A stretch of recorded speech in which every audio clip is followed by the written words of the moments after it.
Welcome to Gen X Adulting. And today we are talking about parenting adult children.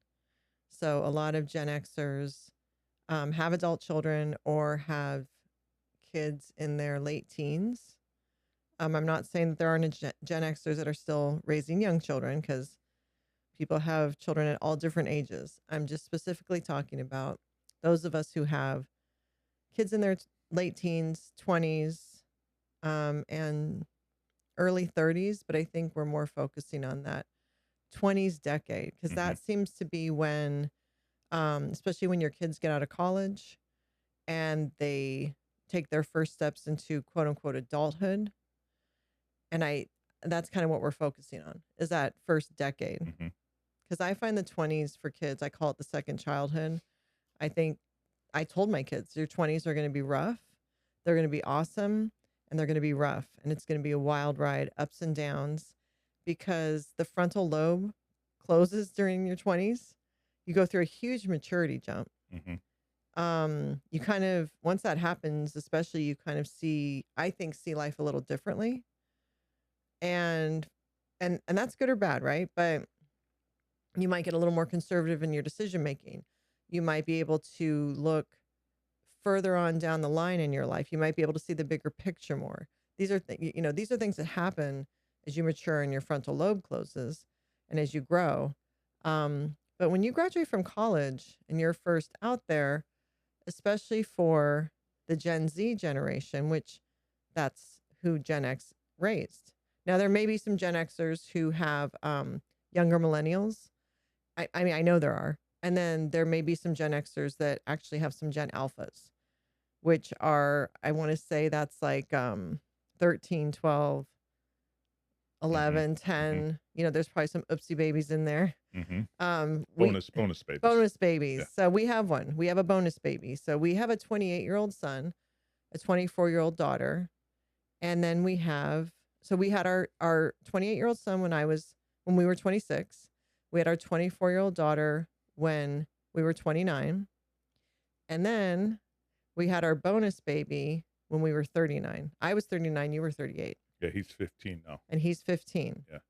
So our kids are our older two are 3.5 years apart, but then there's a 10-year age difference between our daughter and youngest son, and a 13-year age difference between our older son and our youngest son. And that's a whole nother aspect is when you end up with a bonus baby. Mhm. I have found, if we can touch on that a little bit, because I'm sure there's people listening that somebody has that situation. One thing I focused on when I popped up pregnant, popping up pregnant as unexpectedly can be very stressful. Mhm. It's not saying it's a negative thing, but when your life is going one way and then you have your oopsie, you completely have to mentally and emotionally change the thought process of where your life is going, everything with your family, and especially for the woman adjust to, okay, I'm going to be pregnant again. Usually if there's enough years, like for me it was 13 and 10 years since I'd had my last baby. I'm older. Mhm. I think I was considered a geriatric geriatric patient. I was Mhm. 39. um it's a huge adjustment. Of course, it's amazing and wonderful, and you didn't realize that your family wasn't complete until this baby comes, and then you're like, "Oh, now we're complete." But that's a huge adjustment, and then I really tried to focus on making sure that our older 2, were Mhm. close with him because I never wanted him to feel like an only child or feel left out from their bond, and they did a great job.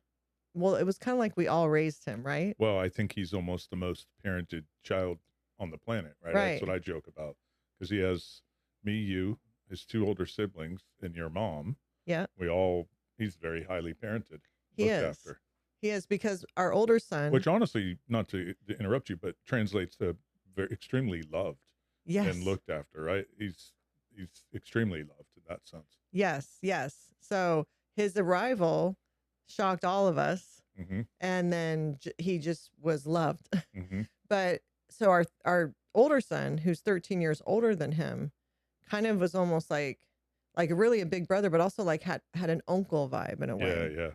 And then our daughter, who's 10 years older than him, like of course it was awesome. She was like a little mommy Mhm, and still is to some degree. mhm, So, but they, to their credit, they worked hard to stay close to him. They're very protective of him, but mhm. they're always conscious of not leaving him out when they can. You know, if they're going to a bar, they can't bring Yeah, yeah. him. I know when he turns 21 that their worlds are all going to change because they're going to bring him everywhere. But I really, now that he's 15 and they're in their 20s, every year he gets older, they get closer and closer. But Mhm. they've done things like our older son has coached our younger son's teams, basketball Yep, team. yep. Like they step in when needed. Well, So, this will be the first year that I'm stepping back, and those 2 are gonna coach together. yes. Now, what's interesting is I do think as I didn't think we were going into this area, but, um, as he gets older, they become more like siblings. So it's very less and less parental and far more sibling, and it's really been fun to watch. Yes. Yeah, that's what I mean. Like he's getting old Yeah, enough and then they're older like real adults, I guess. yeah, So yeah, they're way more becoming like siblings. And yeah, our older son and younger son are going to coach a basketball team together this fall, where it's always been our older son coaching our younger yeah. son. So it's just been cool to watch that progression. And so for anyone out there who's maybe popped up pregnant, or you just had a bonus baby and you have older kids, we're here to say it does work. They stay close. Mhm. It does take effort. It takes thoughtfulness. It takes intention. But if the whole family puts that in, and we raised our older two to be conscious of him as much as possible. Mhm, So, but now, yeah, they're very close. But what's interesting is that, so he's in his teens still. He's in high school, which we've done that 2 times over. mhm. But we also have 2 kids in their 20s, and parenting them, it's interesting parenting your kids that are in their 20s because they're independent and wanting to create their own life, but they definitely still need support and guidance and to know you're there and you're a safe landing pad. They still need you there to be able to call to run things by us, like decisions about Mhm, jobs, about relationships, about where they're going to live, about life in general, to share things, mhm, just to be, we're like a bouncing board, I guess you mm. call it, Yep. for them. And I definitely think kids in their 20s need that. They need to know at any time they can reach out to their parents and their parents will be there 100% for them with no judgment. And I think the idea of, you know, they won't be independent or they won't be successful if you're involved with them. I don't totally agree with that. I mean, I think you shouldn't be too involved, but I think you should still be there as a connection. Well, it's an interesting point because I agree that I was just thinking you can't be too involved, but you can. Meaning Yeah. if they need to move out, right, at some point, and they do need to be on their own, they go through that in college if they go to college. But if they're not in college and whatever, they do need to get out of the house at some point and start to be responsible. But once they hit that phase, I don't think you can be too in what you can, I guess, but I don't see. Maybe if you're always there bringing food or going over to clean up their apartment or whatever, Right. but to be available via any time a phone call or text, I don't see that how that you could be too involved in that sense. No, I agree. And speaking of when they get out of college, especially for the Gen Zs, everything is so expensive now that I know for our older two, when they got out of college, they moved back home Mhm. and started saving money. Like they first had to get a job, and then there wasn't this, I'm just going to go get an apartment. It was too expensive. Well, there was also COVID, right? When I first got out of college, COVID hit. Our older son. Yeah, yeah. Yeah. But then our daughter too, COVID wasn't going on when she got out of No, college. it was going on while she was in college. Right, but talking about post Yeah, college. yeah. So, yeah, he moved home because there COVID was going on, but he also was saving money. Yeah. But then when she got out of college, there was no COVID, but she still moved home and actually still lives with us. And it's Mhm. been 2 years. Mhm. And she has saved a lot of money, but she's ready to move out. Mhm. But even then, even though she has saved money, she's got a great job, she's doing well, it still costs so much to live on your own. Mhm. It really does. So, she's trying to figure out, do I get a roommate? Can I afford to live out on my own? It's a Mhm. big leap. Yep. Yep. Because you're hoping everything works out always with your job and all those things. So I think it's just a big risk for them now just because everything is so expensive. Mhm. Because even our older son lived with us and then moved out and lived on his own for like a year and a half almost. And then at least here in Florida, the rents doubled and tripled. Mhm. And and his roommate moved and he had to move back home with us for a year. Was it a year? I thought it was like almost a bridge. I thought it was a few months. No, it was Not a almost a year. Really? Yeah, Okay. yeah. Maybe it was 9. I thought it was a year. Yeah. I thought it was a year. I have to think back, I but thought it was like between when another friend of his lease had to go, and then so he moved in with us, and then once his lease expired, they got one together. And I don't think it was a year, but it was. it was almost a year. Eh, It was maybe not, let's say 9 months, either way. yeah, yeah. But we were that landing pad Mhm. for him. And so that goes to that open nest versus empty nest Mhm. concept. Mhm. So I'm not a believer in an empty nest. For me, an empty nest does not exist because we have an open nest. The nest is here. The nest has a swinging door, and you can come back to the nest whenever you need for whatever reason. Even if you're married and you already have kids, if you need to land in our nest again for some reason, it's here. And so I know there's people that talk about, oh, empty nests and,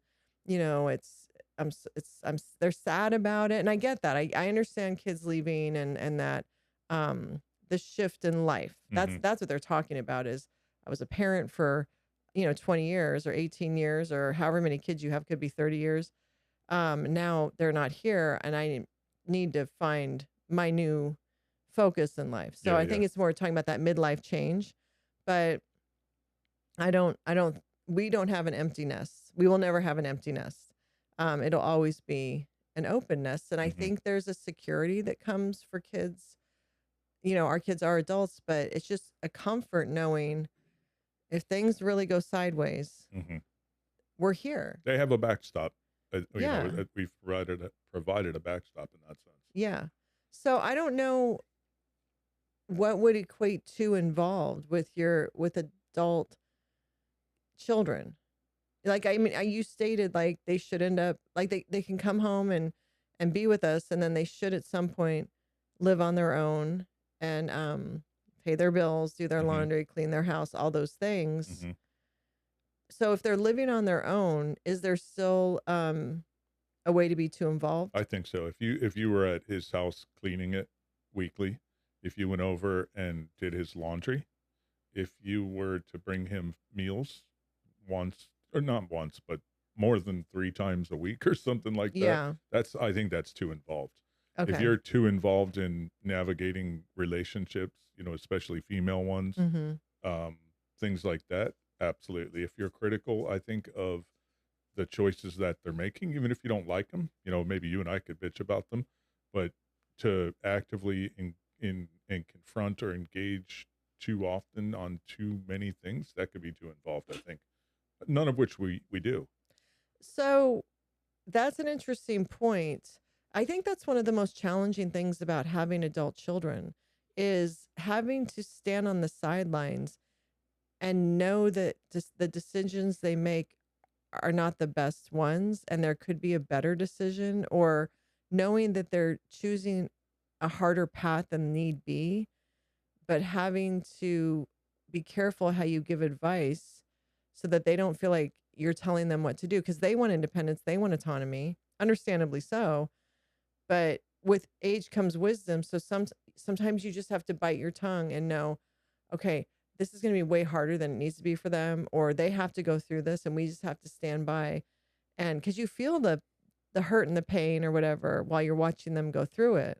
But don't you think that starts earlier? Meaning, I've always said that, and I tell people this if they're when people younger couples show up pregnant, right? It's like, oh, that's cool. You got 9 months to figure it out because they're nervous, right? Right. Everything in life prepares you for the next thing. So you're pregnant for 40 weeks if it goes full term. That's a lot of time to kind of figure things out, get your nursery ready, figure it all out, right? And then the baby comes and it's like, oh, that was semi anticlimactic because I just have to hold it and take care of it. And not, I'm oversimplifying it, but it gets you ready for when they're walking. Walking gets you ready for when they're running. I think it gets where you start to see them tripping up is probably high school. And then into college, the decisions are stupid often. As they get out of college, I think their decisions start to get incrementally better, but you're already prepared because you've seen stupid shit in high school and college. That makes sense. Would you agree? It does, but I agree, but the difference is in high school, as parents, we still have a say. We still have some control over what they do. If they To a if point. well, if they don't you know, listen to us, if they're doing something they shouldn't be doing, they can still lose Yeah, privileges, yeah. right? And we hold the power of the purse. That's what I'm talking Yeah, about yeah, too. yeah. And then in college, especially if your parents are paying for your college or if your parents are giving you spending money, if they're paying for something, okay, the parents do still have some control. And Yeah. anyone who wants to say they don't, that's not true. If there are parents who are giving any type of funds, whether it be $100 a month, even for food, all the way to paying a full ride of college, Yeah. those parents still have a say. Let Okay. me ask you this though. What's the threshold? Because to me, mentally, it's probably as long as you're getting good grades and you don't have a criminal record, you're getting good grades. The leash is pretty long, It is. right? No, I would say like if you're in college, if you're a parent Mm-hmm. and you're funding a part of your kid's college experience, Mm-hmm. then yes, I would say you need to make your grades. You need to not be getting DUIs and arrested. Yeah, yeah.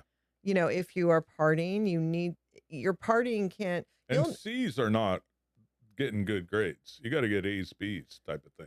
yeah, but I mean, I think there's some C's that happen in college and Yeah, it's no, like, maybe. you know, Yeah, nobody's asking what your GPA yeah. was in college. So Uh, it's not totally common, let's be honest. It really isn't, right? So, you know what I mean? Like you're maintaining. You're doing I well. tracked it. I would definitely I had access to the portals and stuff, but Yeah, it wasn't an issue. But it wasn't. if it became an issue, that becomes a lever as a parent to say, hey, you're getting C's. This shit's expensive. Yes. Everything's expensive. You need to do better than C's type Right. of thing. So yeah, but I think if you have parents, if your parents aren't paying for anything, Yeah, yeah. they don't have a say in A when you're hundred in percent. college. 100%. So Yep. what I'm speaking about is just if the parents Yeah, yeah. are contributing in some way, Yeah. right? Yep. So yeah, it would be grades mainly and like you said, not getting arrested and Yeah. stuff like that. Yep. But I will say, just any advice for parents who are about to send their kids to school, a great way to get them to stay in contact, if you are funding them, you know, because there are parents who do fund their kids in college, um make don't just replenish their bank account like they have to text you or call you to get the It's a good idea. money. Yeah. That was how I always made sure, not that there was an issue with communication, Yeah. but you know, you don't just automatically replenish it. Yeah. You know, then at least you get that text or that phone call of, I only have $5 left, can you put some Yeah. Yeah. money in? And then you get to communicate with them a little bit. That's So that funny. was always my little trick. But so let's say you still have had some sort of control in college, okay? Mm-hmm. Either way, once they're out of college, now they're in their 20s and they're on their own. Mm-hmm. And so there is no more control. Like you're hands off completely. It's like really the first time as parents when they get out of college or if they graduated high school and went right to work, those two Mm-hmm. scenarios are the first time you have no control over your kids. They are making their own decisions and you have to sit back and just hold your breath and hope that they're making the right decisions. And I have found that at times to be harder than any part of our parenting journey. I have been more worried about our kids when they've been in their 20s than maybe any other time. And that's saying a lot because middle school is rough and high school can be too. But because they're out there, they're living in the real world and the decisions they make can be life altering Mm-hmm.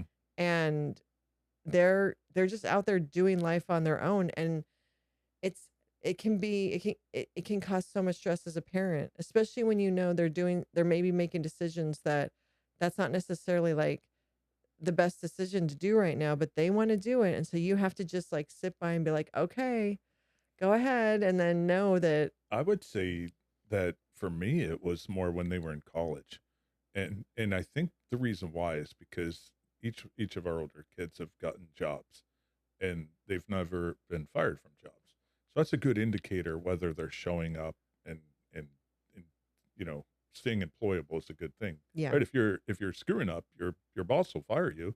Then we would find out. yeah. So I found I've worried less post graduation than I did when they were in college, So and that's that's weird though. interesting. Yeah, yeah, Yeah. it is. Because I've worried more. And you know what I worry about since, and this could have been starting in when they were in college, but when they graduated college and they're in their 20s, their mental health. Yeah, I've yeah. worried I've always worried about mental health, but I have worried the most with our kids in their 20s about their mental health Hmm. because they're out there again living life and Yep. dealing with all the things, and it's not easy. It isn't easy. Like I know Gen X, we like to pretend like, ah, we did it all. It's not doesn't mean it wasn't easy. We were Hmm. kind of just grinding through a lot of stuff and not acknowledging certain things. To Hmm. Gen Z's credit, they're very present and they don't deny themselves the right to um experience and think about a situation. They don't always just grind through it, like take the hits, take the pain and grind through it. They'll actually give themselves the grace to say, I don't think this is the best thing for me. I'm not doing that. Yeah, Or yeah. This isn't the best situation for me. I'm going to make a different decision. And I don't, Gen X didn't totally do that. We just did what we thought we were supposed to do. I give Gen Z a lot of credit for kind of sticking up for themselves. What makes you see Gen X just did it like that? Because I kind of think back, definitely you got to think through things. 20s are 3 decades ago for us, right? Yes. So it's hard to put yourself back in that time. But I do recall working for someone who said he was a mentor at the time, Roger. Mm-hmm. And he's like, yeah, your 20s are tough. They're the toughest years for anybody because you're pretty smart because you think you know some things. No one's going to give you a real shot. They'll give you some opportunities, but nothing too crazy. Um, you're not going to get paid what you might think you're worth.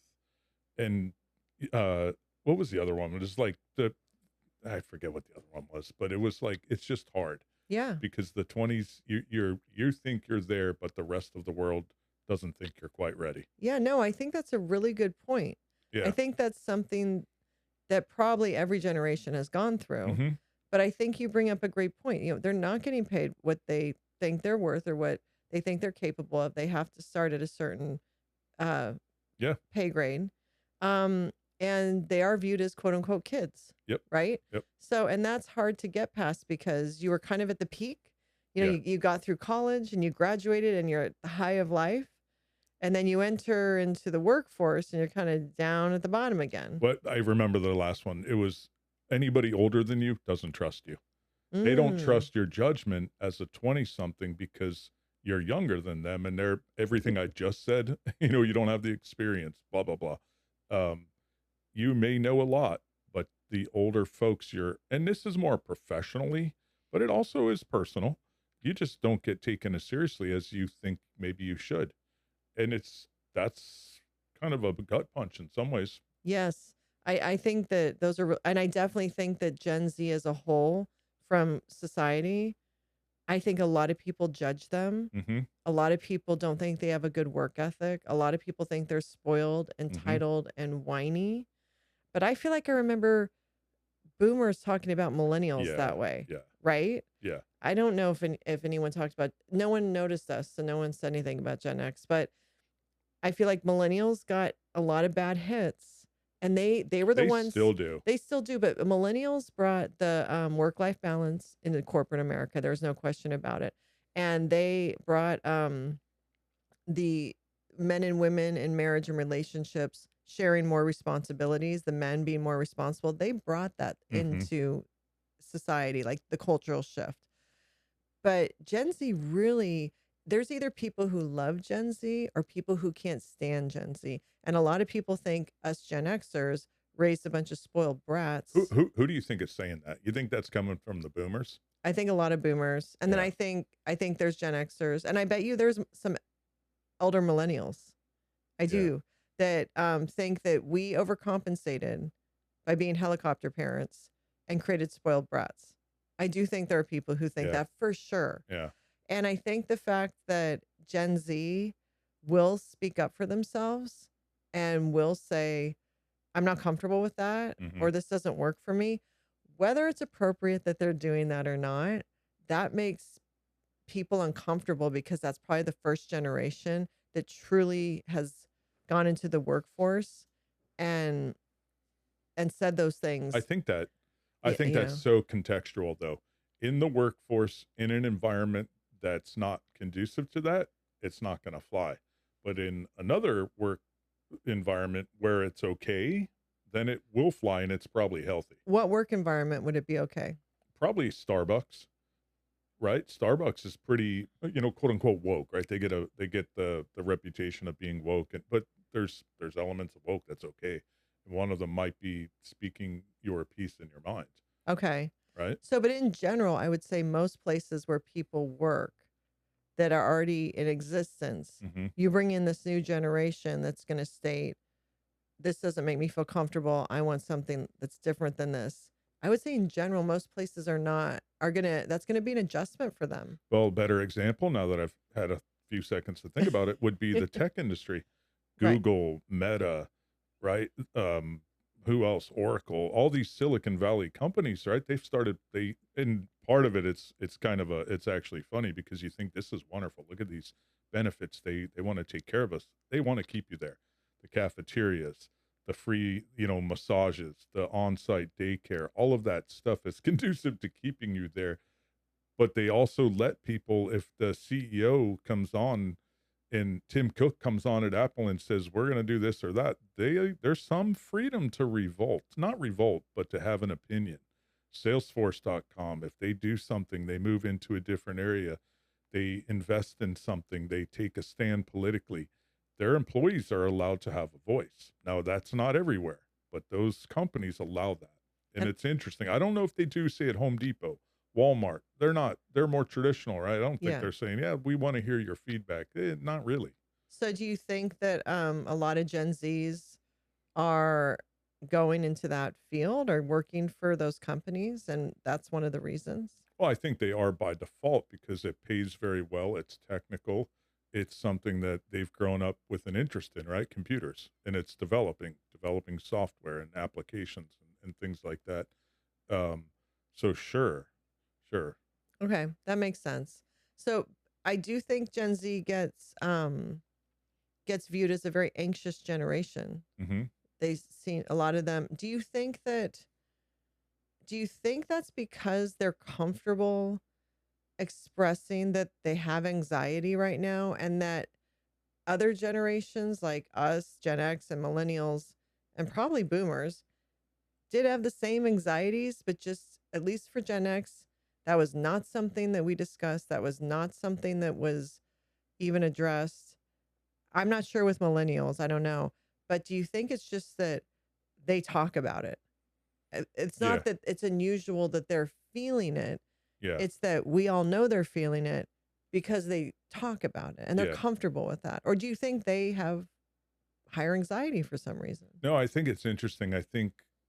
I don't know the shift. I can only speak for myself. I don't know for others, but as a people manager, I love the millennials and Gen Zs. I love the communication because you want to get you want things to work, right? You hire good people, you want to keep them, you want to understand what makes them tick. You want to make it fulfilling, right? You want to make it frictionless and productive and for lots of reasons. For maybe some self-serving, obviously, but a lot for just let's have a good time here. And they're communicative. They do communicate and they will share what their goals are and what their aspirations are. And they're not as closed up as someone like me coming in. I won't say shit. What's the rules? I'll follow the rules. What do I need to wear? I'll wear what I need to wear. And I hate that, right? That drove me crazy. That was such a conflict, right? Whereas these younger people, things have more relaxed corporate culture wise, and that could just be we're in Florida, right? But New York's probably still a little bit uptight, but West Coast is still is mellow. But I think it's good. I think it's good. I think it's healthy. Well, like you just said, as a Gen Xer, you just like we're like, okay, what are the rules? I'm gonna Yeah. fit into the rules. And I almost feel like Gen Z is coming into the workforce saying, okay, like I get that these are the rules, but rule 1 and 3, I'm not totally comfortable with. Hmm. Could we like do something about those rules? Where Yeah. Gen Xers would never, we would never, we would have just been like, okay, those are the rules. Well, Okay. no, I think we would, but it'd be more. And I'm not a smoker, but at the smokers tent, you bitch, Oh, well, right? You go to yeah. the smokers tent and you bitch about things. Maybe you go and you just you kind of complain, but then once you become right, the older guard retires, the next generation comes in. That's your opportunity to change things if you're paying attention and not a jerk. Right. It's your opportunity to say, okay, I'm now in a position of where I can make a change. I have some influence. What didn't I like? What are these people saying? Let's do it. That kind of thing. And I think that's important as Gen X is starting to maybe become the quote unquote elders in the corporate world and Hmm.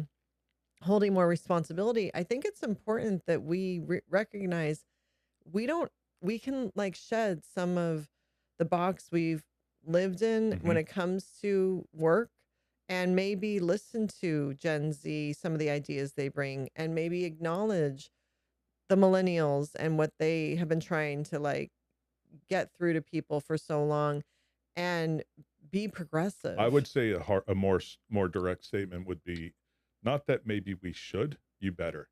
Because if you don't, you're going to be out of a work. Unless you're independently wealthy and don't need to be working or anything, you have to adapt. And the adaptation is both your own growth into, say, advancing or more responsibility, but seeing what the folks that are younger kind of behind you and what they're doing and saying and thinking and feeling, you have to adapt. You have to change. Yeah.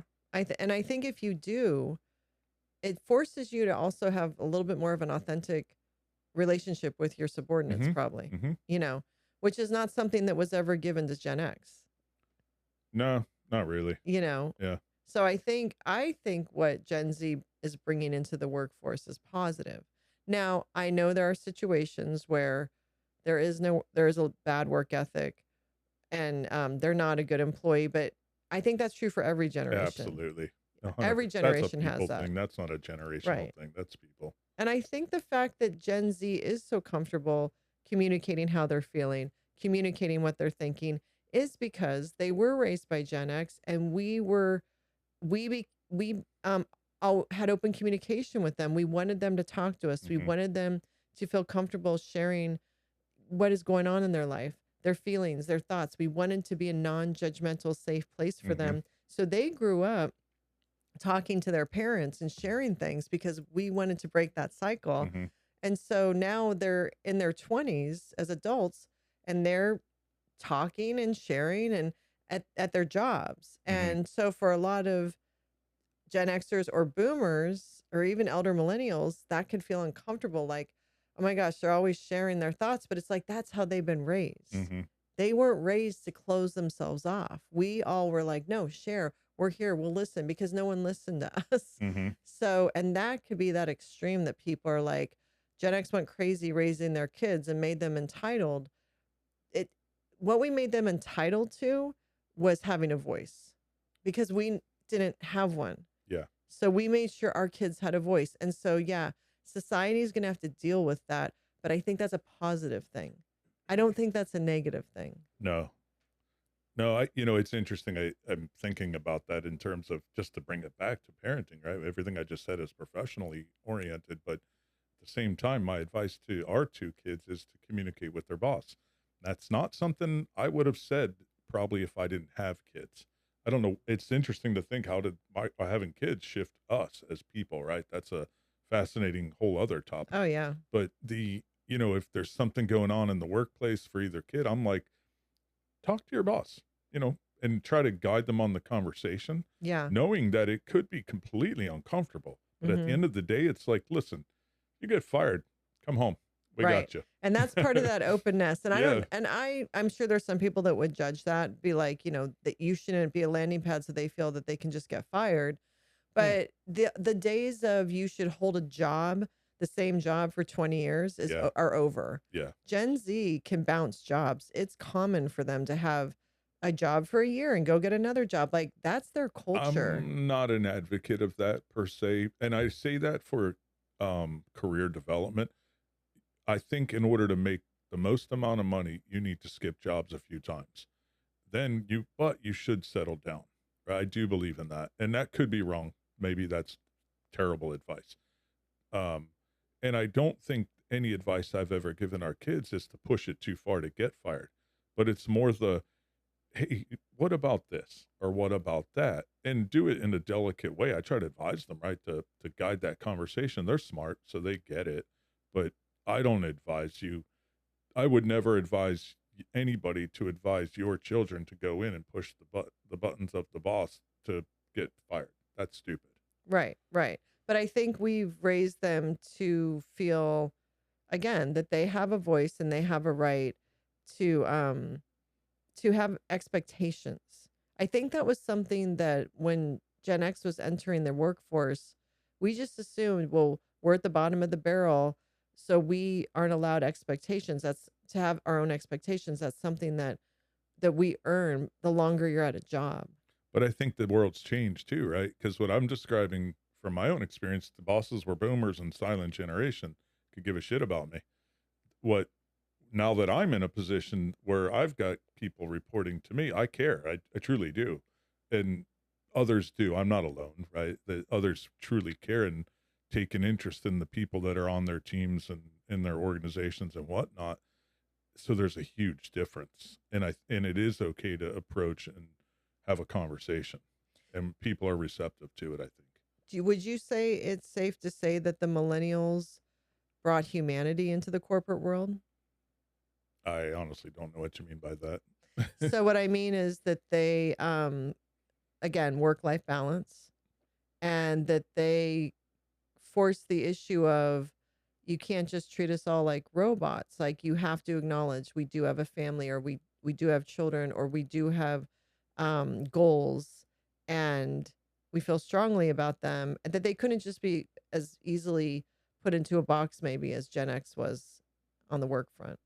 Yeah, I think that the box is definitely bigger or different, probably, if that makes sense to answer and where you're going. But I don't know. I don't know if I have enough perspective quite yet on in terms of the previous generation and style. If you know, because the world's changed, the industries have changed. There's always been software development, but not really. That's really something new in our generation, right? Like the Apple IIc, Steve Jobs and Wozniak built the Apple computer in their garage in the 70s or 80s, right? IBM, has always had the mainframe and the big iron boxes going back to probably the 30s, 40s, and 50s and the 1900s. But all of this stuff has changed so much that it's just very different. I don't know if that makes sense. So as the corporate world has changed, as the landscape has changed, Yeah. you don't know if it's as generational as it is just the change, the technology that's come into play. Now that I have a second to think about it, if you think about it, what's gone on in our lifetime, we've got mega corporations, meaning when I was a kid, we'd go to a company called Two Guys or 84 Lumber. 84 Lumber's still around, but local lumber stores, they're gone. They're gone, but they employed people, and those people were silent generation, probably boomers, and they employed people, and it was a certain way. There were smaller grocery stores that employed people and ran things a different way. It was tighter, it was smaller. All those companies, not all, but Kroger's, Safeway, Albertsons, Walmart, Target have just destroyed all of them. Pharmacies used to be mom and pops. So if you were working there, you were working for the mom and pop and whatever, and they probably worked long hours and they expect you to work long hours. They're gone. It's Walgreens and it's CVS. When I was a kid, I worked for my cousins. They had a custom cabinetry shop. And it wouldn't be uncommon for me at 17 years old to be, it's like 4 o'clock on a Thursday. We need you to drive to Paterson, New Jersey, 45 minutes away without traffic, and go pick up this sink and bring it back so we can install it tomorrow. Right. And it was just like, okay, I'm going. The world's changed. It's big companies now. And so people do have a voice because of HR rules and laws and class action lawsuits and all this stuff, right? It's become far more mechanized. Um, does that make sense? Yeah, but so you're saying that because of that, um, it has created a space more for kids like Gen Z that are entering the workforce to be protected in a way. There's certain labor protections for sure, And but there's also, also a lot more slots, meaning, uh, you're gonna be barista level 1, and then you're gonna get promoted to barista level 2, and then barista level 3, right? And each one has a box per se. And whereas if it's a smaller company, you work at the local coffee shop, it's like, okay, you're starting. All right, cool. Now you're gonna be doing this, you're doing that, and maybe your pay goes up, maybe it doesn't. I don't know, but you do it all. okay. If that does that make sense? Yeah, Or yeah, but there's more, yes, there's more, advan organized advancement, I guess, there's in a way. organized advancement partly because of labor unions, but also just to have some sanity because you don't want to get sued. Right, right, Right? right. Yeah. So that allows them also to have more of a voice, probably, for if there's not comfortable with something, or because my point Well, think of it this way, not to interrupt you, but there's OSHA laws. There's I got 'em I feel terrible not remembering this, but the Disabilities Act, I Mhm. forget the full name, but that's what I feel bad about. But those laws are in place to protect people from discrimination and stuff. They didn't exist a generation or 2 ago, right? Right. That stuff exists now. So I just feel like when Gen X was entering the workforce in their 20s, there's a lot there's a lot more things they just accepted as part of their job. It Mhm. could be something as simple as you only get a 10-minute break at 10 Yes. o'clock Yeah. and you get a 10-minute break at 2 o'clock. And other than that, you better be Yes. working to the grindstone, and we expect you to do this, do that. And you don't quite like, I don't think necessarily it was normal culture for Gen X to question that. It Yeah. was like, okay, this is what's required of my job. This is what I'm going to do. I feel like, and millennials probably opened the door on this, but Gen Z is coming into the workforce saying, like if they're not comfortable with something like that, they'll go and to their superior and say, I need 15 minutes, or I need more breaks. This is not right. I feel like Gen X gave Gen Z a voice, and they're using it in the workforce. And I think that's where some of the backlash comes from, of people like they're spoiled, or they're babies, but they're really just saying, no, this is crazy. Like, I need more than 10 minutes. Anyone would. It's just Gen X was like, okay, we do what we're supposed to say. Where Gen Z say, no, you should want more than 10 minutes. Yeah. Does that make sense? Yeah. I can think of a specific example where people who smoke, right? You're supposed to your point, the old model was if you're working 8 hours a day, maybe 2 hours in, you get a 15-minute break. You go smoke, go for a walk, whatever. Then you have lunch for a half an hour, and then another, whatever, 15-minute break. And I recall specifically one person, the smokers take advantage of that, right? The smokers are out smoking all the time in the corporate world. And I remember someone's like, this is bullshit. These guys we're expected to be here at our desk and working all the time, but these guys that smoke, they're out there all the time. And, it's just not fair. Right. And it was like, yeah, maybe you're on to something. But no one did anything about it. You just like said that, and then you just kept working. Whereas I think in the Gen Z world, if smoking was common in the Gen Z world, and let's say you had half the employees are going out and smoking whenever they need to, and the other half aren't, those Gen Z employees are going to say something about No, that's that. what I'm saying. It was a Gen Z it was probably a millennial who said this to me. And it Okay. was like, yeah, I mean, you're on to something It there. was the And first time that you really were like questioning it, or like to that degree. They brought it to your attention. they brought it to my attention. I had noticed it and I just didn't totally care. It was like I didn't care because it's like I'll go walk to the cafeteria or whatever. I'm not Right. honoring that rule anyways, Yeah. right? Because Gen X, right? I'm not following that rule. That rule's stupid. I'm just gonna figure out how to go around it, type of thing, I guess, if that's our culture.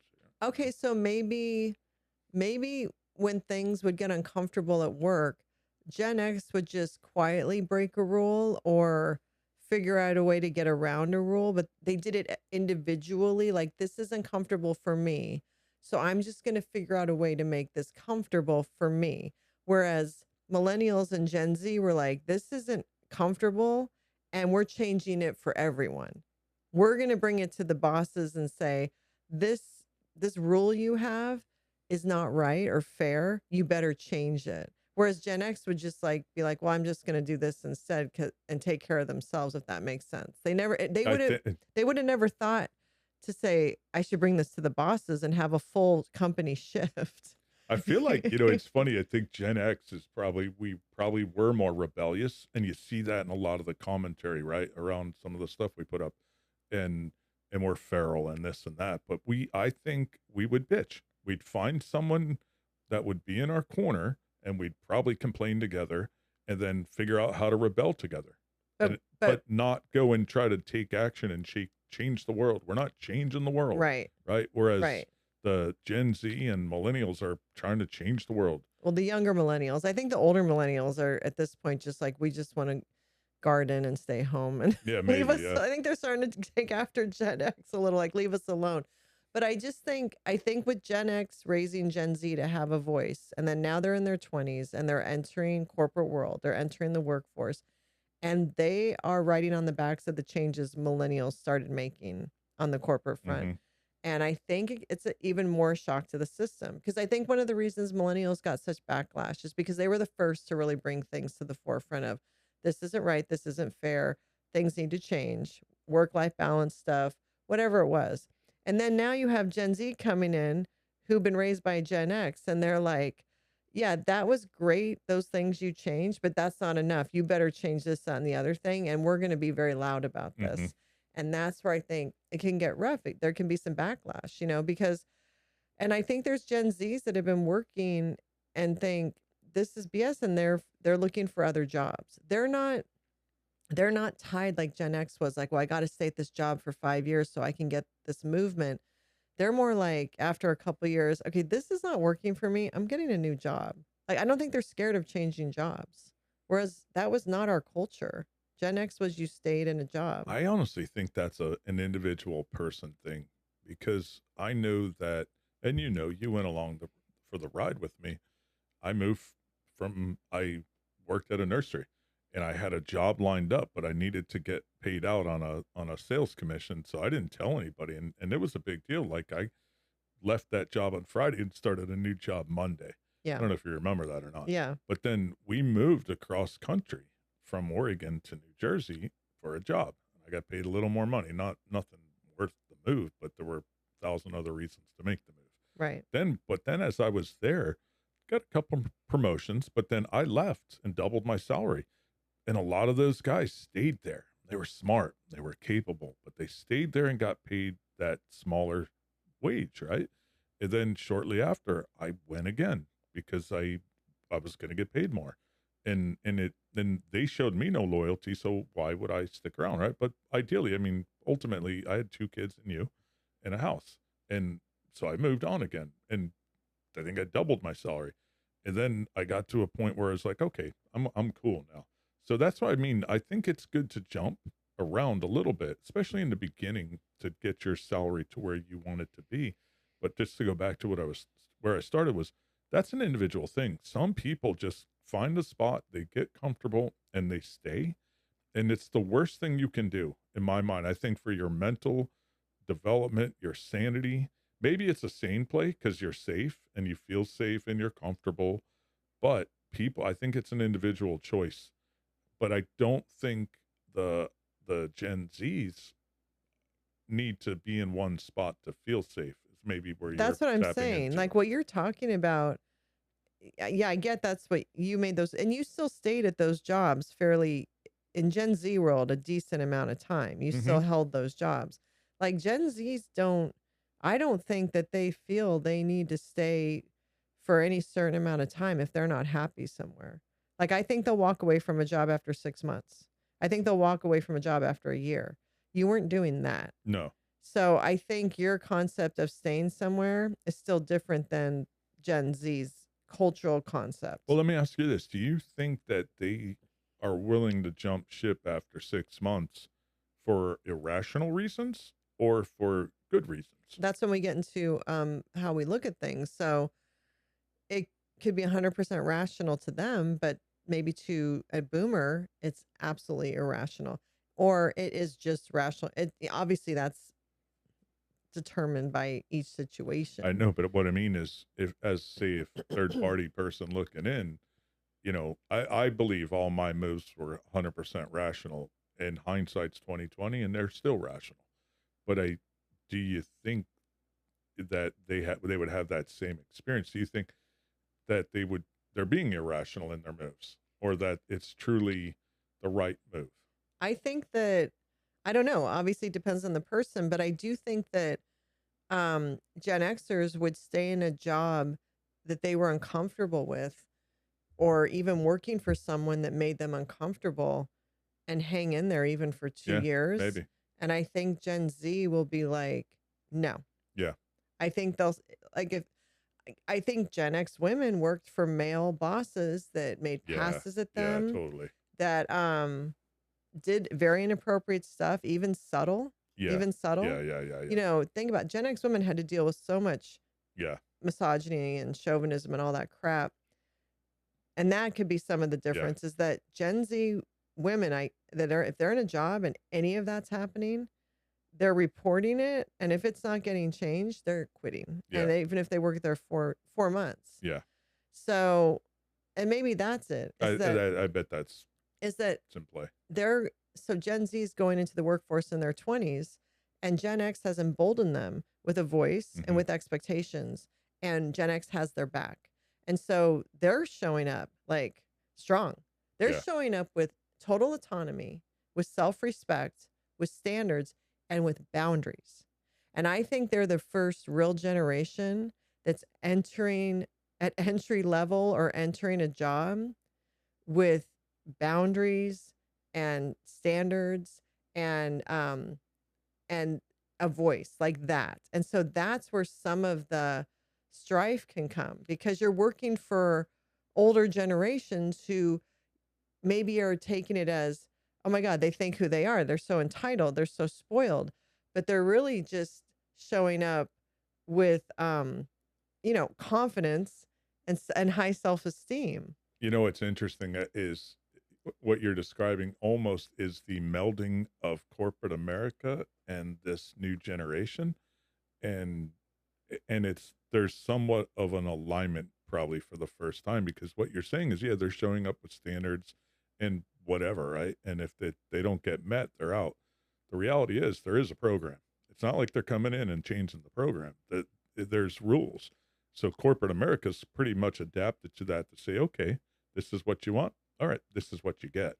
And there are rules. So it's kind of, not saying it's a fit. It just saying, if that is what I'm saying makes sense, that corporate America is aligned to these things. You can't be inappropriate to a woman. It's Mm, just not okay. yeah. And you will get fired, you will get managed out, and women have uh vehicles to report it, right? Yeah. And people are not afraid to be witnesses, right? If you see someone be inappropriate with a woman or even a man, um people are not afraid to be witnesses.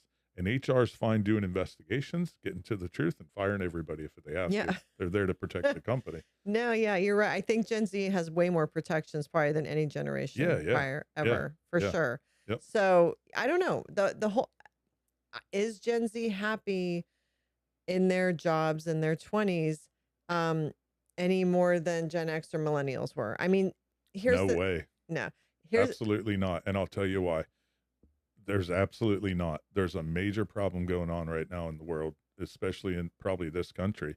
And we saw it with Ben's episode, right? When Ben was talking about he's trying to have work-life balance, he's producing, probably the top sales guy in the company. New boss comes in, he's a boomer, doesn't like his style, doesn't like his haircut, doesn't like the fact that he's surfing after work, fires him. That's stupid. So no, no, there's a problem. And we saw in the response to that, there's a lot of 20 somethings that are not, they're very disenfranchised with the system. And it's partly probably because corporations have met them and they've, not that they've boxed them in, but you want all this stuff? All right, here you go. You got it. And this is going to be your pay, and these are going to be your hours, and these are the rules, and you get to do all, you get all these things that you think are important. You don't have maybe a dress code. You can have an earring in your nose and your eyebrow. You can grow your hair long. You can have tattoos. That shit wasn't good when we were young, but it's all allowed now, right?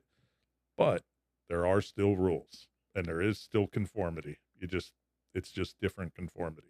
That makes Yeah. sense. Yeah. Yeah. So, um, has any generation been okay in corporate America, or do you think, I mean, I understand that it's different for them, but do you think anybody walked into corporate America in their 20s and was okay with it? I feel like boomers did. Well, no, very interesting question. I do think boomers probably were. And if you think about it, what I grew up with, right, Gen X was go get a job at IBM or get a job at AT&T and go become a salesman and work there for 45 years and you'll have a pension, or go get a job at the government, right? Remember the movie this, and I got to watch this again. What was it? The Death of a Salesman, or Mm-hmm. A Death, was either the Death of a or salesman. yeah, right. That's probably timeless. I got to Mm-hmm. watch it again. I didn't Mm-hmm. watch it and appreciate it at the time. Um, but maybe back then, but at the same time, there's no way. The 1967, the Summer of Love, right? Drop in or tune in, drop out, right? The whole hippie movement, the whole, that was a rebellion against corporate America and how things were functioning, the war, the government, right? It was the whole thing. So no, there's always been issues. Yeah. I don't know. I do know that, you know, it does seem like you said that a lot of Gen Z doesn't like corporate life. I think startups Yeah. offer a little bit of a, I guess, compromise, Mm-hmm. because it seems like the way they approach things is way different than a traditional corporation. Mm-hmm. So that may be a landing pad for Gen Zs and young millennials where they feel that it's a good fit for them. It all depends. Startups are fun, but it all comes down to who the principal owners are and how crazy they are, right? If they're nuts, which they probably are, they're probably demanding. You're probably working 60 hours a week with the potential of, you could make a lot of money. You sure can, right? But there's a lot of manic, nutty type AAA people doing startups. Yeah. So, and the way this ties into parenting adult children, Yeah, we're totally off the but track, aren't we here? we're not, because I know there's some people are like, why are we talking about this? Because our kids are the ones, all of our kids are the ones that are out there working for the first time, having these experiences for the first time, feeling disenfranchised, having those feelings of, is this what life is? You Mm-hmm. get up, you go to work, you come home because you're tired. Um, you maybe try to work out and you go to sleep and you get up and do it again. And then you quote unquote live your life on the weekends and you do that over and over for the rest of your life. Mm-hmm. I think that um enlightenment Mm-hmm. happens. I don't know if enlightenment's the right word, but that realization happens in your 20s. And that can be, you've come off the high of graduating from college, or, graduated high school and you started working. The kids who graduated high school and went right into working realize this way sooner than kids that go to college. But you come off this high and then you start working and it's exciting and you have your first job, and then it's almost like playing house. Like, now I'm an adult and I'm going to get up and I'm going to go to work. And then somewhere along the lines, you're like, this is stupid. What am Mm-hmm. I doing? Is this what everyone's doing? Are we supposed to be happy doing this? Are you happy doing this? I'm not happy doing this. But what else is there to do? I think all of that happens in your 20s, where you kind of get disillusioned with life a little bit. Like, is this it? Is this Mm-hmm. what you all are doing? Mm-hmm. because you don't really know until you're there. Mhm. You just know all the adults have been doing something, but you've been at school or, you've been having fun and now you're in it and you're thinking, maybe it looked fun when people are getting cocktails after work or, Mhm. doing all those things. But then you realize it's exhausting. You're tired. You have to take care of yourself or else you're going to totally burn out. You have to keep working out and eating right, or you're going to gain weight or be unhealthy. Like you have to take, you're getting older, so you have to Mhm. pay more attention to your health. Like all these things start happening, and feel like it's almost a disillusionment, a little bit of, okay, this isn't quite what I thought it Yeah. was going to be. And then I think you start to think about, they start to think about in their 20s, well, then what do I want to do with my life? Yep. And then they realize the limitations to some of the things they may want to do. So that's what I think a lot of our kids are going through in their 20s is that moment. And then us parenting them through it, Mhm. us being there to guide them, to give advice. But you got to be careful. You can't give too much because then they could feel like you're telling them what they should do. And they don't want you to tell them what they Mhm. should do unless they ask you. And then it's okay. So there's like all these steps of we want to be there, we want to be supportive, we want to offer you guidance, but also respect whatever decisions you're making. And they could be complaining to you about something, and the decision they're making is just going to make the situation worse, but they're not listening to you. And that's where it gets hard because you're like, oh my gosh, you're just going to have to go through this. And I have to sit and watch you. I know what's Yeah, going to yeah. happen, and I have to sit and watch you go through this. Or Yeah. your child gets stuck in a cycle of, I'm not happy. I want to make a change, but it's just they're not making that change, or the change isn't coming for different reasons, and you're just having to watch them Yeah. go through it and go through it and go through it. And there's probably some things they could do to make the change happen faster, but they don't want to do those things yet. Well, you the know what's interesting about that one is the cycle. I wanna do this. Alright, cool, go do it. They didn't do it 2 months or 2 weeks, a month later. I wanna do this. Wasn't that the same thing you did said a couple yeah, go do it. Alright, you're back. The yeah, cycle of well, because I think they also get caught up in, hey, that weekend time is when they feel like they're living life a little bit. So it's really a weird thing. You have to put in so much effort to truly create your own. You have to be so intentional to create the life you want, but everything is so expensive. You have to work. Um, your overhead is taking most of your money. And then that little bit of life you have with friends or a significant other, you get to live on the weekends or if you go on a vacation. So it doesn't leave as much time to necessarily buckle down and make a huge change, if that makes sense. You kind of get stuck a little bit, yeah, yeah. and that's where I think the freedom, the financial freedom of, part of it in your 20s is you have to just work. You just have to work and keep Uh, building up so you make more money, so you have more freedom, I guess. and that's part of being in your 20s. Yeah. But I do think you have to work, but I do think you have to work smart, and this is where I always say you have to sleep less, work harder, sleep less, and teach yourself new things. You get out of college, maybe your degree is specific to your industry. If you're a doctor or a lawyer or whatever, maybe it's not. Most of the time it's not. Um, but I think that's where you have to just continue to teach yourself new things. And today it's AI. Learn how to do AI. Learn how to become an AI programmer, an AI prompter, whatever it is. Figure out how to do AI because that is the future for the foreseeable future. Learn a trade, right? We just had our air conditioning break. Cost us like $2,500 just to get back up and heat cooling the house, right? I want our youngest to go become an air conditioning guy, Yeah. right? So but I think that's, you have to figure that out. And now's the time. But when you're figuring stuff out, it's not nearly as much fun as already knowing. And Right. that is the challenge of the 20s, right? You're still figuring things out. You're figuring out what you want to do, what you like to do, what's the balance, how do you do all this stuff? And it's just hard. And balancing out domestic life. Yeah. Like, Friends are still important for these and people, friends are still like, yeah, no, Yeah. the 20s is that show Friends Yeah. was truly a good representation of your 20s. I'm not being literal where they all lived in a beautiful apartments in New York City. I'm not talking about that. I'm talking about the things they went through. Some of the things they went through were very accurate and a great depiction. And having a good friend support system is so important in your 20s for so many. I Hmm. call them kids. I know they're adults, But yeah, so they want to be social. They want to feed that part of their soul. But they also, all want to be happy in what they do for work. It's a crazy, that's why I say it's a hard time. It's trying.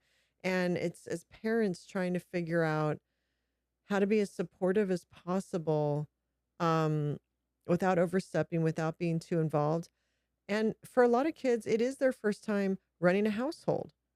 I know, like, for many of our Gen Xers, we were cleaning the house after school. We were taking care of everything. Yeah, Gen X didn't necessarily have their Z kids do those things, because I think for a lot of Gen Xers, we hated that we had to do that at such a young age. Hmm. So we did make life a little easier for them in their childhood. And I'm here to say I'm okay with that. I know there's people that judge that. I did make life for my kids. Their childhood was the childhood that I would have always wanted. And I'm totally fine. I gave that to them. So, but then what you do have, admittedly, is kids who aren't doing their laundry regularly, cleaning regularly, taking care of domestic things regularly until they go to college and until they become adults. And I'm not saying our kids didn't help.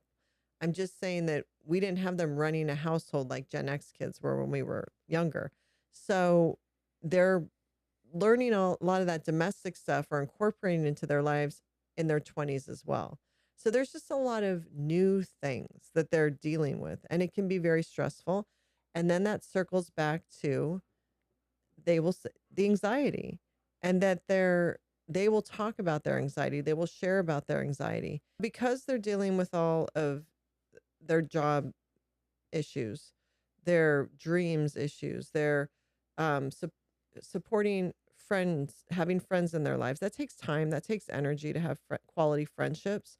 Also, that's the time in your life in your 20s where you're shedding friends that don't serve you anymore, that don't belong in your life, that don't bring you, they're not Hmm. healthy. They Hmm. might be toxic. Or y- when you start working and you only have so much time in your life, right? Hmm. To give to friends, to a significant other.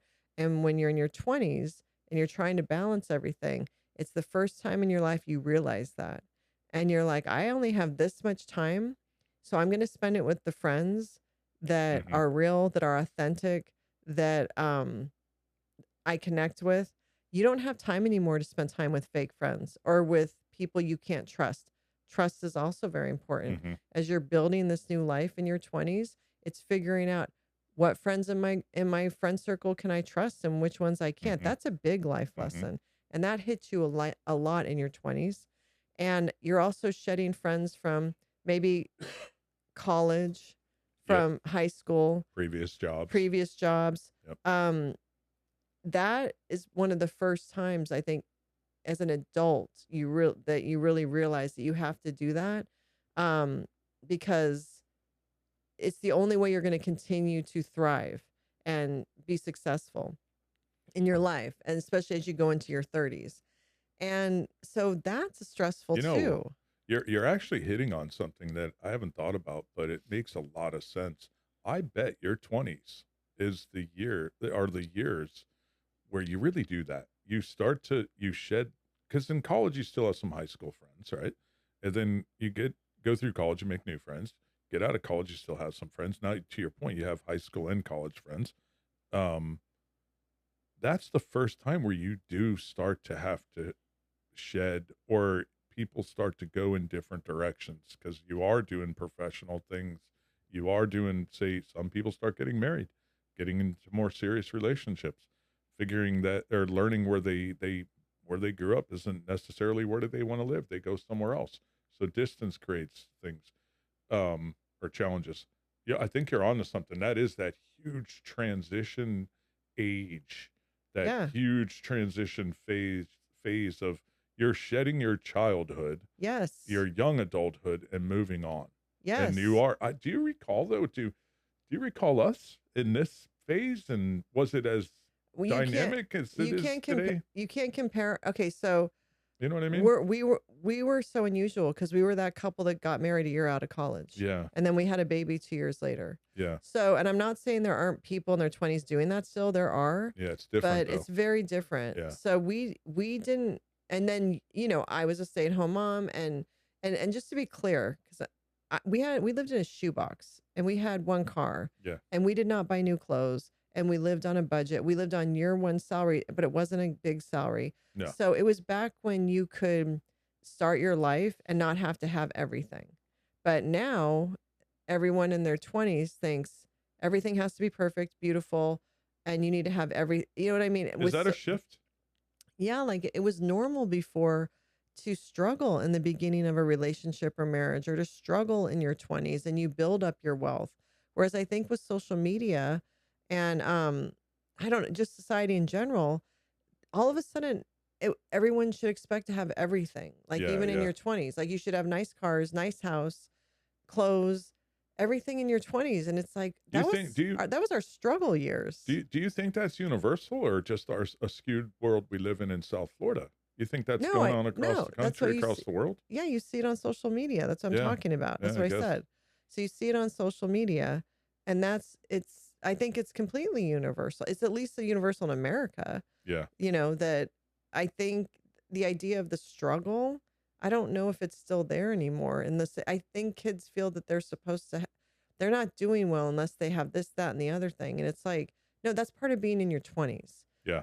And for us, even when we were married, we struggled through our 20s. Like we built everything up Yeah. Yeah. together, and that's Yeah. part of a marriage. We've talked about that before. But your 20s are, like you said, it's such a big transitional decade. Yeah. And it is where you transition away from certain friends from college or high school. You transition into a professional world, whatever that may be. You transition into your own domestic life, Mhm. maintaining your own home, whatever that is, apartment, whatever it is. You're having to maintain this domestic life.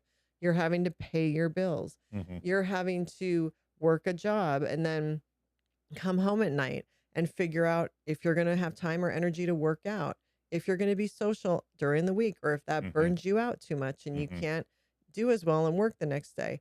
You have to transition into your only true freedom is on the weekends.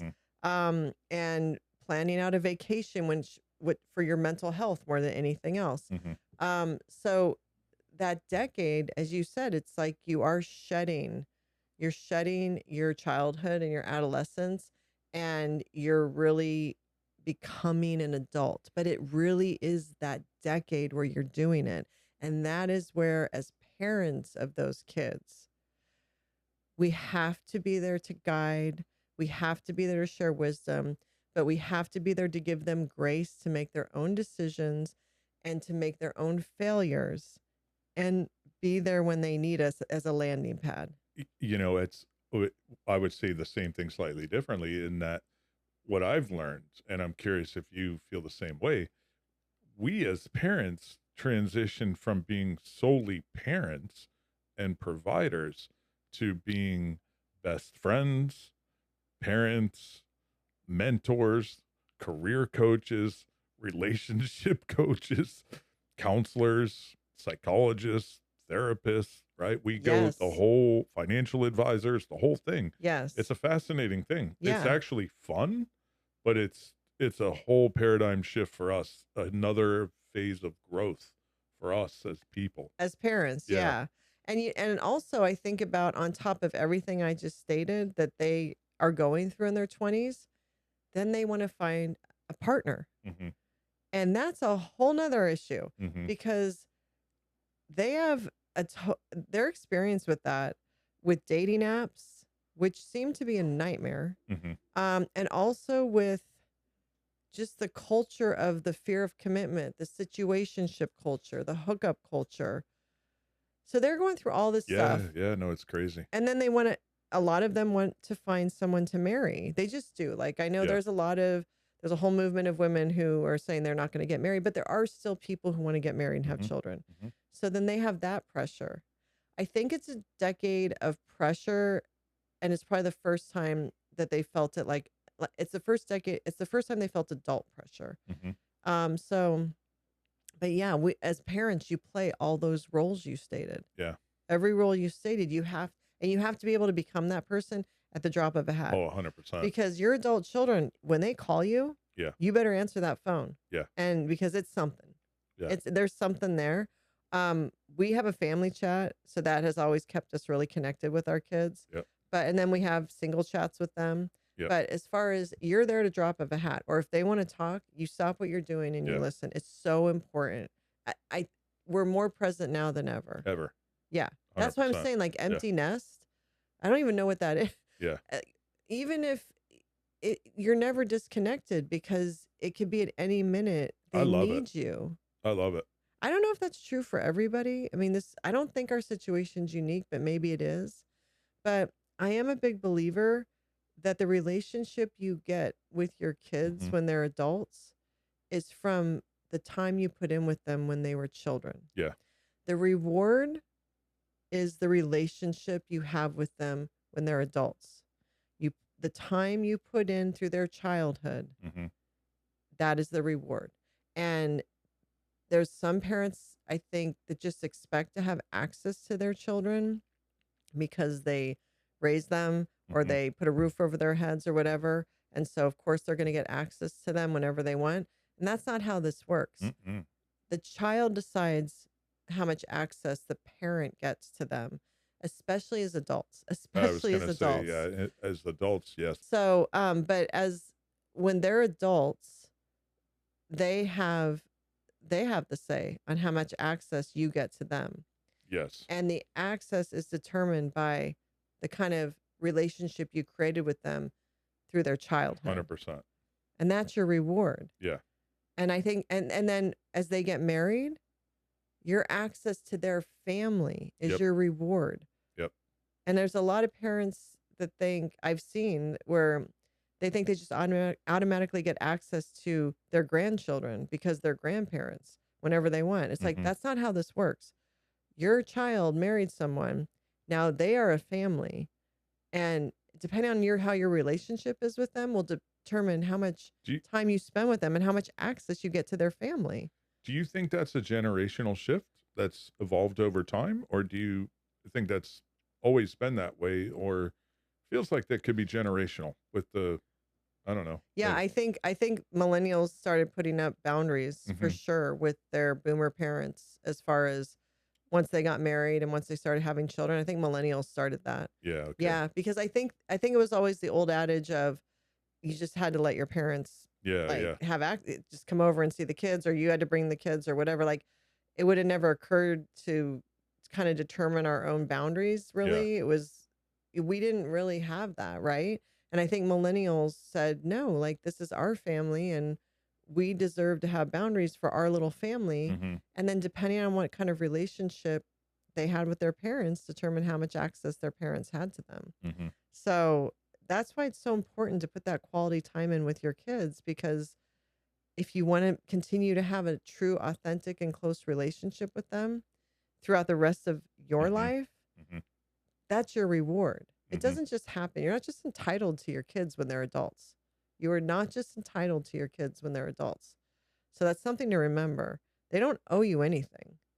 That's another thing is like parents, I feel at times have felt that their kids owe them something because they raised them but it's like you had the kids. The kids didn't choose to be Yeah, here. yeah. So, you wanted them, Yeah. assumedly, Yeah. but they don't owe you anything. Yeah. You gave them life and you need to let them live it. And then hopefully, you did right by them and they want to still hang out with you. Yeah. The greatest reward is that your kids want to hang out with you. Yeah. It's the best thing ever. Yeah. It's the best thing. It's the best thing ever, hanging out with your adult kids. Yeah. It's so cool. So, but you had to put the time and effort in to earn that. Yeah. And on that note, as your kids are adults, whose responsibility is it to stay in touch? Who's like, I what don't would you say? What would I say? Yeah. I think it's a two-way street. I think it requires effort on both sides personally. Yeah.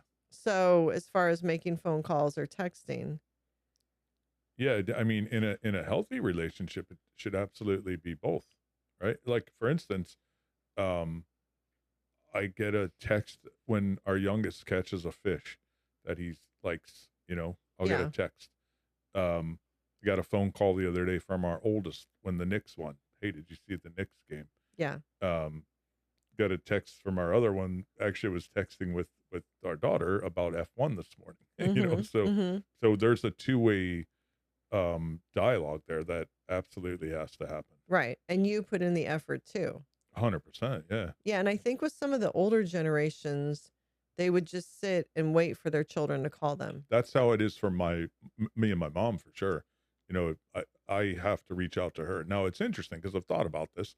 In college, established the rules. There was no texting when we were in college. No, It we was didn't have phone cell calls. phones, Yeah, right. So landline phones. yeah, Yeah. yeah. So it was like, all right, don't call me. I'll call you. And then it would be set aside time and I'd call. And I think that carried on into post college because she doesn't call me now. And Yeah. so I do have to initiate the call unless she needs something. And I don't mean like just needs to communicate like something. I want to come visit. Here's my dates type of thing. But there's not the, hey, how's it going type of thing. It's That, always been you calling her. yeah, 100%. Yeah, Right.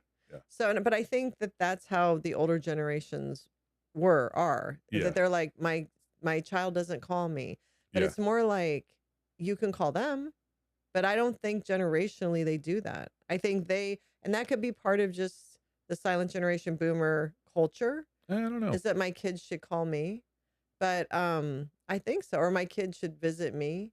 Yeah, maybe. But I think that that's been a shift, is that there is that two-way street. Like, no, we'll reach out to you and you reach out to us, but we're going to put that effort in too. So, but I do think it's generational, that part of it, Could be. because um I don't know, with my mom, we had such a different relationship. We were in contact a lot, but she would call me and I would call her. Yeah, So, but she was a single mom, so I think that's also different, yeah. you know. I think I drew the boundaries in college for a lot of reasons, probably. But I went to school 3,000 miles away, Mhm. and so it was there's time zone differences, and I was almost like, I don't want to talk right now, so I'll call. I'll let you know when time is good, and that may or may not be good or healthy, but it is what it is. Right, but then when you were an adult, Mm-hmm. it still was like that. It was on you to call her, Yeah, yeah. and that never adjusted. Yeah. Now, I don't Right. know if it's generational or just relationship. I don't know. Yeah, Could be yeah. generational, but it I could be don't know. relationship. I don't know. But I think for at least those of us that are Gen X, typically, I have a feeling we reach out to our kids just as much as they reach out to us. Hmm. If everything's normal, if you don't have any strife or Yeah. whatever. I think I could see our generation has no Well, issue reaching out to their kids. no, I don't think we have any issues, but I also think we have just such different tools. The fact that we Yeah. can text is huge because texting is non-interruptive or disruptive or invasive, Mhm. right? It's like text. If they reply right away, no. If I get a text in the morning, say, "Oh, I was out last night," yeah, everything's cool. That's fine too, Yeah, yeah, right? yeah.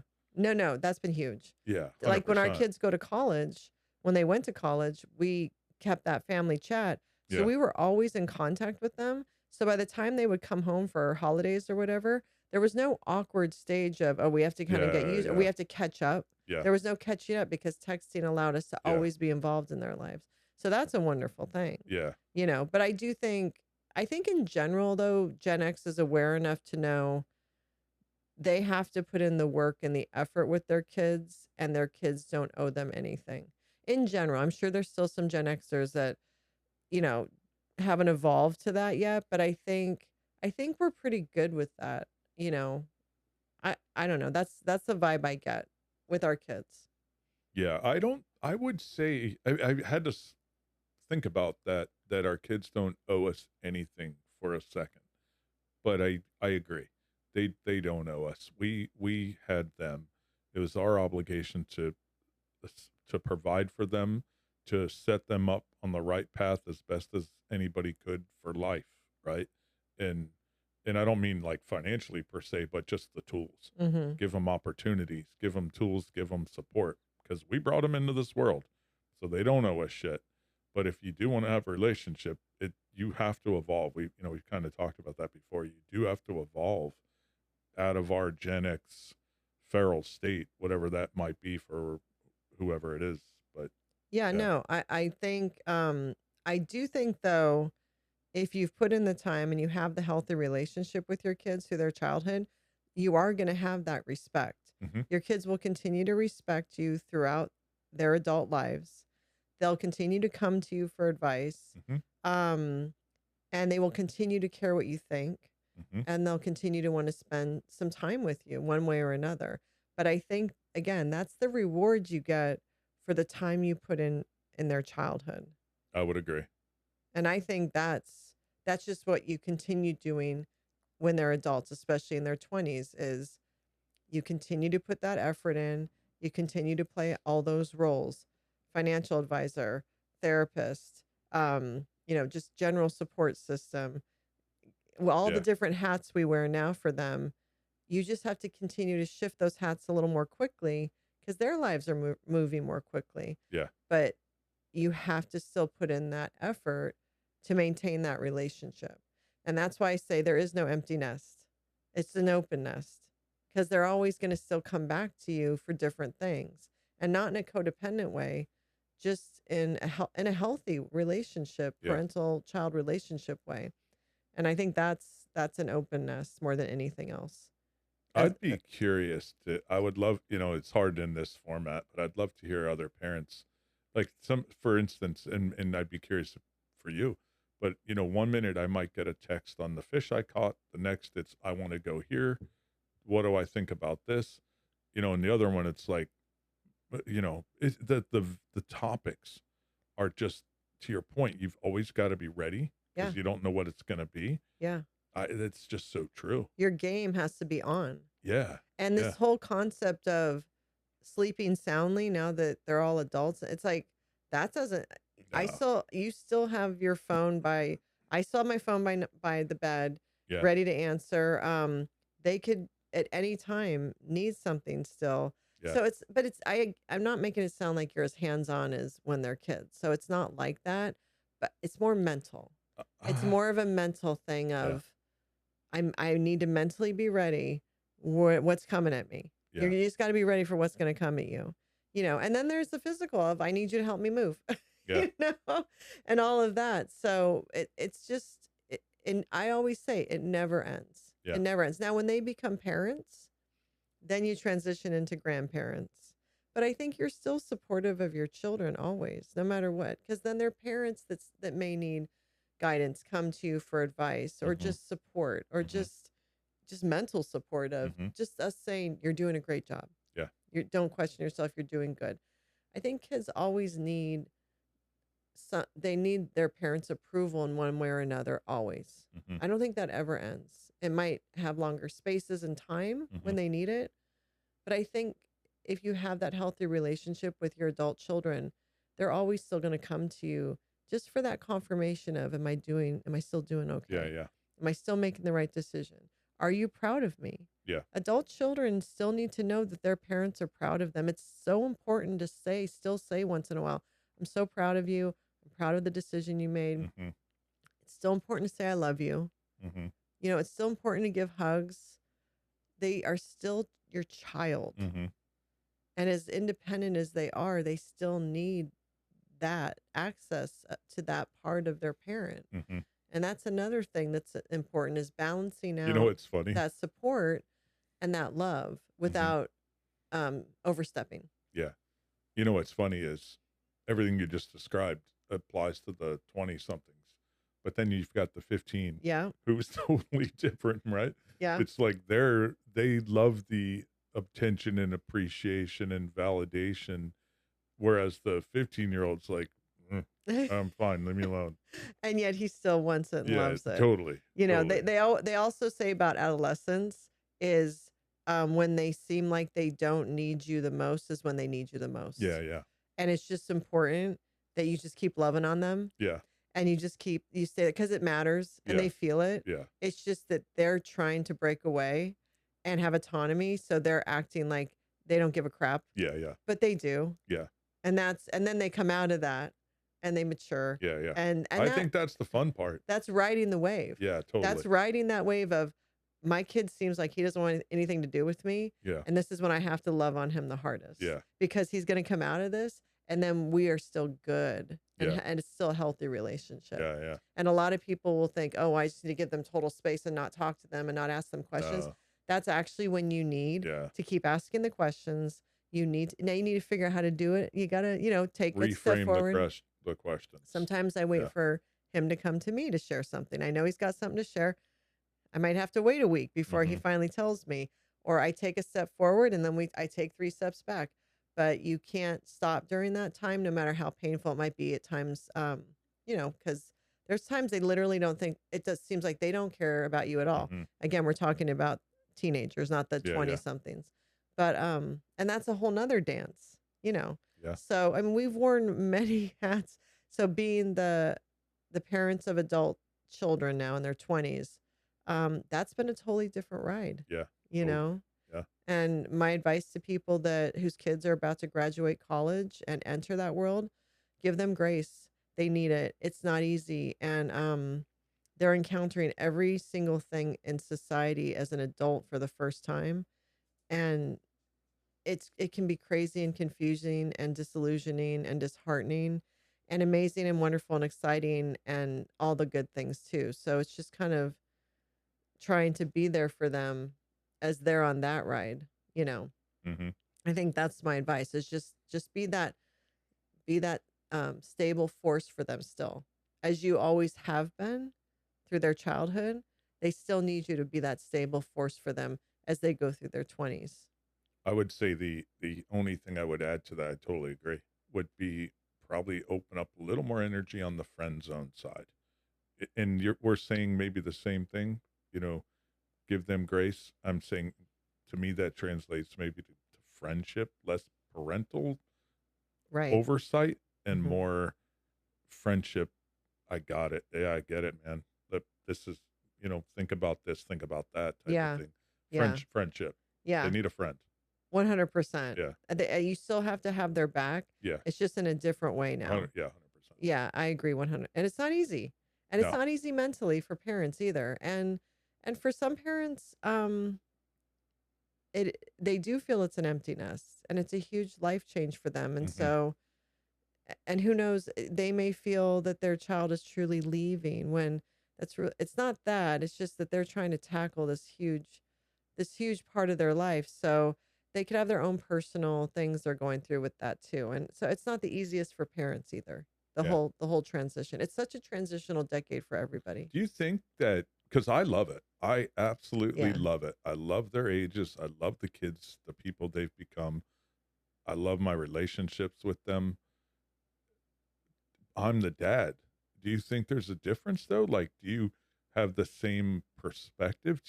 I don't have this sense of loss as Mhm. the dad. I love it. Mhm. love watching them mature, become independent, becoming financially independent, all of that. Um, as a mom, is it different than my perspective, do you think?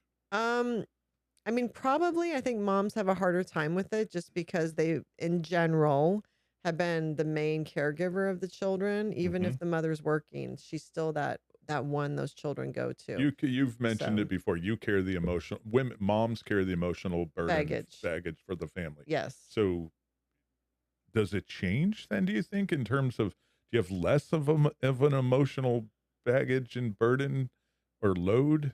No. No, because like I said, I'm just as worried about them in their 20s and sometimes more so Yeah. because they're in the world. Because now I Yeah. worry about the world on my Yeah. babies. Yeah. They're really out there. So I'm like, world, please don't destroy my babies. Well, let me ask you this then. What about in college? Because I feel that's where I was really not as stable, Yeah. right? When they were in college, and because they're out of the house, that kind of thing, and they're not Yeah. mature. There's a lot of influences of other people, other college people, and there's partying involved and all that stuff, right? And so, Yeah. do you think, for me, high school's one thing, college, I think, was probably the worst for me in that sense. Mhm. And then now that they're out of college on their own, they are nearby, which helps. Yeah. I'm good. I love it. Yeah, yeah, But yeah. how No, does I that was work for you? definitely worried through college. I Yeah. was definitely worried. I was worried about the college life hurting my Yeah. babies. Yeah. So it's like baby steps, right? Yep. So when they are in middle school, I'm worried about the kids hurting my babies. Yeah. Then when they're in high school, I'm worried about they're in a car for the first time and they're Yep. partying for the first time. So I'm worried about those aspects that go along with it Yep. hurting my babies. And then in college, I'm worried about college life hurting my babies. Yeah. And then in the 20s, I'm worried about the world hurting my Yeah. babies. Yeah. So and that I don't know if that's the brain of a mother. Yeah. It could be. I don't know, because I'm always worried about their safety. Yeah. That never ends. I'm always worried about something's going to happen to them. And maybe that's the mind of a mother. It's just what could hurt them gets bigger as they get bigger. Yeah. And so, and when I say that's where you feel like you have no control when they're in their 20s, Hmm. it's not that I want to control them. I have no control over what the world's going to do to them. Yeah. And so that's where prayer comes in. Yeah. That's where I use prayer. I pray for their safety. Yeah. Interesting. And then I pray for their mental health. Hmm. And I pray for them to find success in what the dreams they're trying to accomplish and that they find contentment. Because I think contentment is happiness. Hmm. And that they find health and taking care of themselves. There's like levels I pray on. Hmm. It's more real life stuff I worry about, Yeah. you know? Yeah. And that's kind of how I've evolved as a parent, Yeah. Interesting. while giving them the space to grow and be their own people and still be there for them when needed. Hmm. And it never ends. There's no end. You're just always evolving. Hmm. You're always evolving. And again, you create the open nest, because if everything does fall apart in their life, they can always come home, and that will never change till the day I die. They can always come home.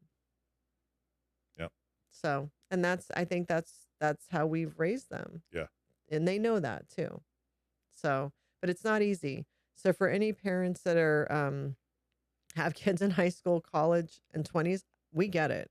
Yeah. And but we are here to say parenting adult children, it's not easy. It is so rewarding. And I know you're loving it. I'm loving it too. But it isn't just like you cut the cord and off they go, and then we all live our married lives as a couple, and oh yeah, there they are. That's not how that's There's not people like There's that. people like that. Yeah. That's not us. Yeah.